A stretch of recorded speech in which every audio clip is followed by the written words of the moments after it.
Hello everyone. तो चलिए activity 6 को हम लोग कवर करते हैं। इसके पीछे वाले सेशन में हमने इसके पहले जो भी चीज़ें था उसको अच्छे से समझा था, जिसमें हम लोग बहुत सारी चीज़ें सीखे थे, लाइक ट्रांसपेरेंट, ओपेक, ट्रांसलूसेंट, ये सारी चीज़ देखे थे। तो चलिए एक्टिविटी 6 हम लोग देखते हैं इसमें क्या क्या समझना है, सीखना है। तो इसके लिए हमें करना क्या है कि एक शीट ऑफ पेपर लेना है, ठीक है। पेपर का एक शीट लेना है and look through it towards a lighted bulb. तो मान लीजिए अपने घर में एक लाइट जला लीजिएगा रूम में।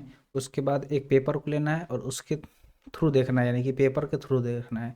Make a note of your observation. उसके बाद जो भी चीज़ आप ऑब्जर्व करेंगे, यानी कि जो भी चीज़ आप पाएंगे उसको क्या करेंगे, नोट करेंगे, ठीक है। Now put 2 to 3 drops of some oil. उसके बाद क्या करेंगे कि सेम पेपर पे 2 से 3 बूंद हम लोग क्या करेंगे, पानी सॉरी ऑयल यानी कि तेल डालेंगे and spread it on the sheet of paper. उसके बाद से उसको क्या करेंगे, पूरी तरह से स्प्रेड कर देंगे, यानी कि उस पर फैला देंगे पूरे शीट पे। Look again toward the lighted bulb through that portion of paper on which the oil has been spread. उसके बाद हम क्या करेंगे कि जिस पेपर पे 2-3 बूंद जो ऑयल हम लोग डाल के पूरे उसको फैला देंगे, उस पेपर के थ्रू फिर से दोबारा से उस बल्ब को देखेंगे जिसको इसके पहले देखे थे बिना कुछ डाले। Do you find that the bulb is more clearly visible than before. तो क्या आपको मतलब क्या पता चलेगा कि पहले जो आप बल्ब को देख रहे थे सिंपल एक पेपर के थ्रू, उससे आपको बल्ब ज़्यादा साफ साफ दिखाई दे रहा था, या जब आप उस पर ऑयल डाल के देखे तब दिखाई दे रहा था। ये चीज़ आपको खुद ऑब्जर्व करना है और इसका एक नोट बनाना है। But can you see clearly through the oil paper ले। तो आप ये पाएंगे कि जो मतलब क्या जब ऑयल डाल के देखेंगे तो उससे आपको ज़्यादा तो दिखाई देगा, लेकिन क्या वो क्लियरली दिखाई देगा जिस तरह से आप ऐसे नॉर्मल देख पाते हैं उस तरह से दिखाई देगा? तो इसका सीधा सा आंसर होगा नहीं।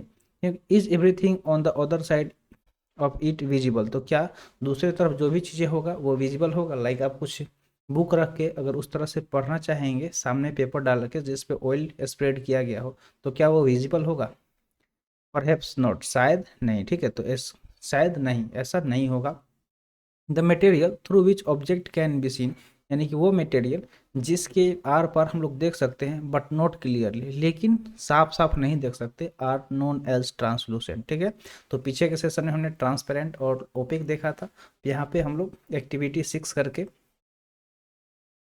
ये एक्टिविटी 6 ही है ना?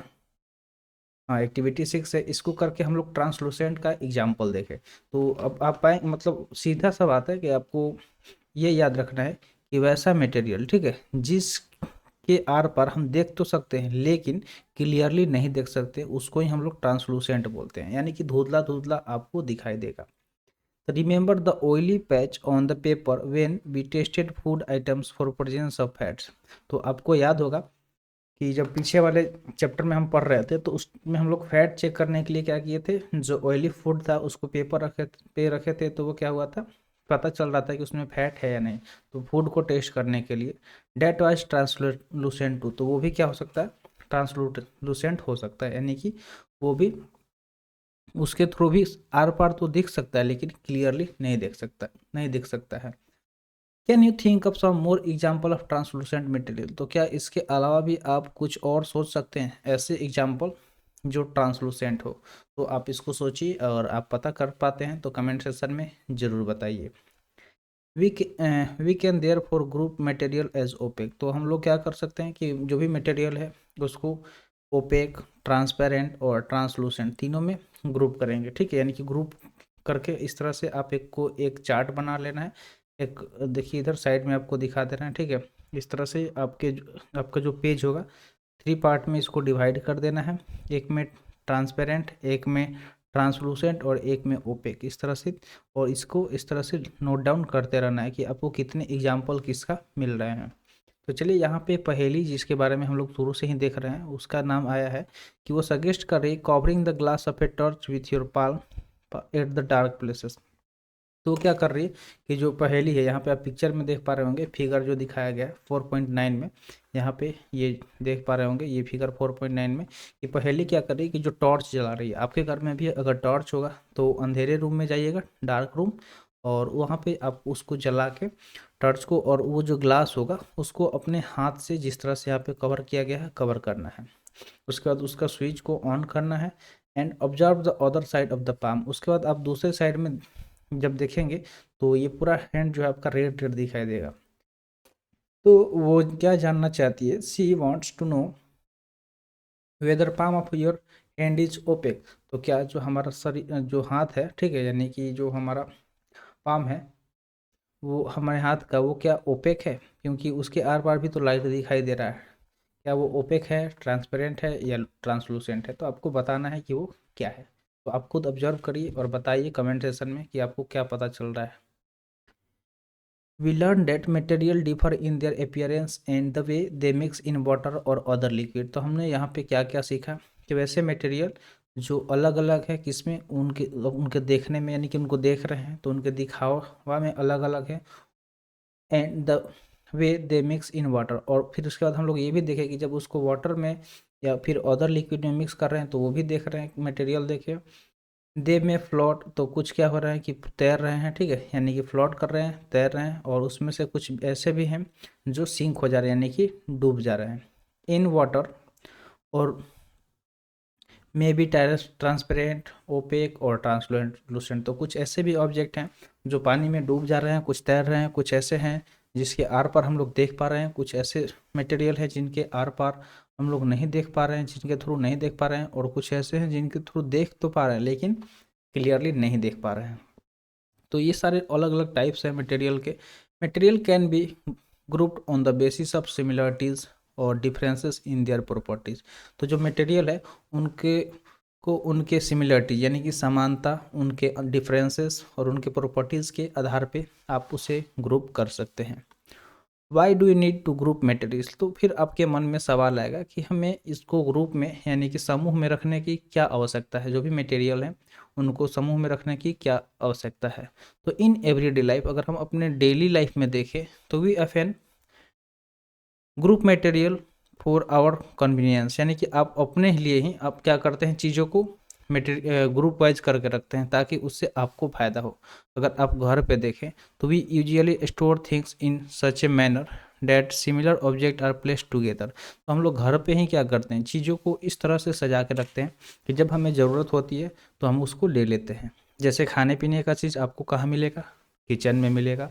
इसी तरह अगर आप अपने जहाँ पे आपका जो स्टडी टेबल है वहाँ पे आपके पढ़ाई की चीज़ें मिलेगी, जो भी आप पढ़ना चाहते हैं, बुक्स पेन। तो इसीलिए हम लोग क्या करते हैं, चीज़ों को अरेंज करके रखते हैं ताकि क्या हो कि हम जब उसको खोजें हम अपने फ़ायदे के लिए, कन्वीनियंस के लिए रखते हैं, ताकि जब हम चाहे वो आसानी से ढूंढ ले, हमें मिल जाए। Such an arrangement help us to locate them easily. तो वो क्या करता है, लोकेट करना, ईजिली लोकेट कर देता है। जैसे मान लीजिए कि अगर आपको कुछ खरीदना ही है, दवा लेना है, तो जनरल स्टोर में तो मिलेगा नहीं, किराना स्टोर में तो मिलेगा नहीं। दवा लेने के लिए आप कहाँ जाएंगे, मेडिकल स्टोर पे जाएंगे, क्योंकि चीज़ें ग्रुप करके भी जो शॉप है वो भी ग्रुप वाइज रहता है, एक ही शॉप में किस चीज़ की सामान मिलेगा। तो इससे क्या होता है, हमारा लाइफ और इजी हो जाता है। तो इसी तरह अगर हम देखें, a grocer usually keep all types of biscuits at one corner of his shop. तो जो ग्रोसर होता है वो क्या करता है, जो बिस्किट्स वगैरह होता है खाने, वो क्या करता है, एक साइड में रखता है। All shops at another, while grain and pulses are stored at some other places. तो जो बिस्किट्स वगैरह हो गया, कुरकुरे, चॉकलेट, ये सब चीज़ अलग अलग रखा जाता है ग्रुप वाइज, ताकि वो चीज़ों को आसानी से ढूंढ पाए। क्योंकि अब अगर आप एक दुकान पे जाएंगे तो उस ज़रूरी नहीं है कि सिर्फ एक दुकान एक ही चीज़ बेच रहा हो, अलग अलग चीज़ें भी बेचता है।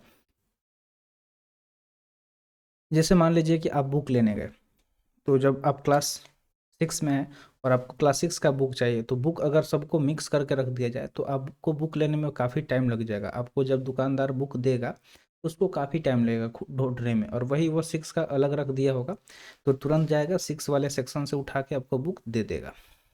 देर is another reason why we find such grouping useful. Dividing material in group make it convenient to study their properties and also observe any patterns in this properties. तो क्या होता है कि जब हम उसको ग्रुप में डिवाइड कर देते हैं तो उससे बहुत सारी चीज़ें होती है, जैसे कि उसके प्रॉपर्टीज़ को पढ़ना आसान हो जाता है। We will study more about this in higher classes. तो ये सारी चीज़ें जो भी हम लोग यहाँ पे प्रॉपर्टीज़ पढ़ रहे हैं मटेरियल का, तो इसको और जब हायर क्लासेस में जब आप जाएंगे, जैसे जैसे आपके क्लास बढ़ता जाएगा तो आपको और भी चीज़ें देखने को मिलेगा। तो हम लोग इसमें कुछ चीज़ें यहाँ पे दिया गया, कुछ कीवर्ड दिया गया है। जिसको हम लोग इस लेसन के थ्रू लर्न किए हैं। तो चलिए इसको जानते हैं। तो हार्ड मतलब कोई चीज़ जो कठोर हो, क्या हो, कठोर हो, उसको हार्ड बोला जाता है। इनसोलुबल यानी कि जो जो पानी में मिक्स ना हो, नॉट मिक्स विथ वाटर, ठीक है। तो पानी के साथ जो मिक्स नहीं हो उसको क्या बोलेंगे, इनसोल्युबल बोलेंगे। लस्टर, लस्टर मतलब क्या होता है, चमकीला, जो चमकता हो, जो चमकीला, उसको बोलेंगे, ठीक है। आई थिंक कीला इस तरह हो जाएगा, चमकीला, ठीक है। तो 1 मिनट,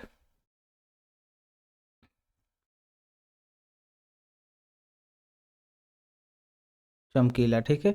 मटेरियल यानी कि पदार्थ, मटेरियल मतलब क्या होता है, पदार्थ जिससे कोई चीज़ बनाया जाता हो। मेटल मतलब क्या होता है, धातु, मेटल मतलब क्या होता है, धातु। उसके अलावा ओपेक यानी कि अपारदर्शी। रफ, रफ मतलब क्या होता है, खुरदरा, ठीक है।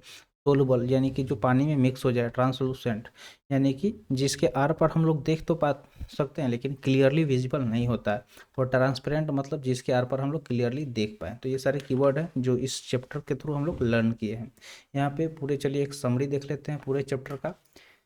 तो जल्दी से समरी देख के इस चैप्टर को फिनिश करते हैं। तो हम लोग पहला देखेंगे कि object around us are made up of a large variety of material. तो जो भी वस्तुएं हमारे आसपास दिख रही है वो अलग अलग तरह के मटेरियल से मिलके बना हुआ है। नेक्स्ट है, a given material could be use to make a large number of object. तो को मतलब मटेरियल, जो भी मटेरियल आपको दिया जाएगा उससे लार्ज नंबर ऑफ आप ऑब्जेक्ट बना सकते हैं। It is also possible that an object could be made up of a single material or of a many different types of material। तो ये भी हो सकता है कि एक ही मतलब एक चीज़ सिर्फ एक ही मटेरियल से मिलके बना हो, और ये भी हो सकता है कि एक चीज़ अलग अलग टाइप से ऑफ मटेरियल से भी मिलके बना हो। लाइक आपका फ़ोन है, ठीक है। आप फ़ोन, अगर आप फ़ोन में देख रहे हैं चीज़ें, तो आपके फ़ोन में बहुत सारी चीज़ें यूज किया गया होगा। सिलिकॉन यूज किया गया होगा, वायर यूज किया गया होगा, बैटरी यूज किया गया होगा, फाइबर यूज किया गया होगा, ग्लास यूज किया गया होगा। तो वो सारी चीज़ यूज करके आपका फ़ोन बना हुआ है। और एक ही चीज़ से मान लीजिए मिल के अगर कोई चीज़ बना, तो चेयर हो गया। तो चेयर को बनाने में भी दो चीज़ें लगेगा, एक तो वुड लगेगा, यानी कि मान लीजिए कि लकड़ी का चेयर होगा तो वुड लगेगा, और उसमें कील भी लगेगा, ठीक है। कील लगेगा ताकि उसको ठोक के सही किया जा सके। या फिर आप उसको ऐसे सिर्फ लकड़ी का भी बन सकता है, लेकिन उसके लिए आपको फेविकॉल की नीड होगी। फेविकॉल से आप क्या कर पाएंगे, तो उसको चिपका पाएंगे। अगर आप देखें, अगर एक ही चीज़ से बना हुआ हो कोई चीज़, तो आप कमेंट सेक्शन में बता सकते हैं कि सिर्फ एक ही चीज़ से कुछ बना हुआ हो या अलग अलग चीज़ से बना हुआ। तो बहुत सारी चीज़ें हैं, तो आप बताइए कमेंट सेक्शन में कि आप क्या देख पा रहे हैं अपने आसपास में जो सिर्फ एक ही चीज़ से बना हुआ है। नेक्स्ट देखें तो some materials are shiny in appearance. तो कुछ मटेरियल जो कि चमकीले होते हैं देखने में, वाइल अदर आर नॉट, लेकिन कुछ नहीं होते हैं। लाइक मान लीजिए कि जब हम सोना वगैरह जो होता है गोल्ड, तो गोल्ड का ज्वेलरी की क्यों बनता है, क्योंकि वो ज़्यादा शाइनिंग होता है, ठीक है। काफ़ी उसमें शाइनिंग होता है और इस वजह से गोल्ड का ज्वेलरी बनता है। वही अगर आप लकड़ी वगैरह में उतना शाइनिंग नहीं होता है, सम आर रफ, तो कुछ खुरदरा होता है, कुछ स्मूथ यानी कि चिकना होता है। Similarly some material are hard, कुछ कठोर होता है और कुछ उसमें से सॉफ्ट होता है। जैसे कि मान लीजिए बहुत सारी चीज़ें आपके आसपास में जो जिस देखिए चेयर का ही हम बता रहे थे। तो जो चेयर है, तो प्लास्टिक का अगर चेयर है तो सिर्फ प्लास्टिक से मिलके बना होगा, ठीक है। प्लास्टिक भी एक तरह का मटेरियल है, तो वो वन टाइप्स ऑफ मटेरियल से मिलकर बना है। इसी तरह अगर हम देखें तो some materials are soluble in water. कुछ मटेरियल जो कि पानी में सोलबल है, यानी कि पानी में घुलनशील है। वहीं पे अगर हम देखें तो कुछ जो कि इनसोल्युबल है, यानी कि अघुलनशील है। Some material such as glass हो गया, और ट्रांसपेरेंट हो गया। तो कुछ मटेरियल ट्रांसपेरेंट हैं, तो कुछ क्या है जैसे कि लकड़ी वगैरह या मेटल हो गया वो ओपेक है, और कुछ ट्रांसलूसेंट है। Material are group together on the basis of similarity and differences in their property. तो मटेरियल को किस हिसाब से समूह में रखा जाता है, ग्रुप किया जाता है उनके सिमिलरिटीज, उनके डिफरेंस और उनके प्रॉपर्टीज़ के बेस पे। Things are group together for convenience and to study their property. तो जो भी चीज़ें हैं उनको इसलिए साथ में रखा जाता है ताकि हमको उससे आराम मिले, चाहे वो हमें उसके बारे में पढ़ना ही क्यों ना हो या उसको यूज करना हो, ठीक है। तो आई होप आपको चीज़ें जो भी आज बताई गई हो समझ में आ गया होगा।